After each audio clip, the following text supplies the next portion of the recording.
In this video, I will show you how to free up space in your Android phone. You can simply follow some methods to free up space in your phone. For the first method, just open up Settings app. After open Settings app, just scroll down.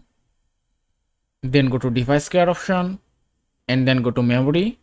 At first, to free up space, just clear your RAM from here. You can see it's cleaning my RAM and it's complete. Now just go back and then go to Storage.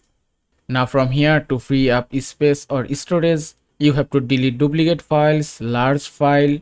Also, if you scroll down and then go to Recycle Bin, you have to also clear your Recycle Bin to free up space. So just open up Gallery, then tap on 3 dots, then tap on Empty, then tap on Delete, and it's done. Now just go back again, open up Messages, tap on 3 dots, then tap on Empty, then tap on Delete again, and it's deleted successfully. Now just go back and then go to App Screen. You can also uninstall your unused apps to free up space in your phone. But in my phone, there is no unused apps. And that's it. And that is how you can free up space in your Android phone. I hope this video was helpful. If it was, please give it a thumbs up and don't forget to subscribe.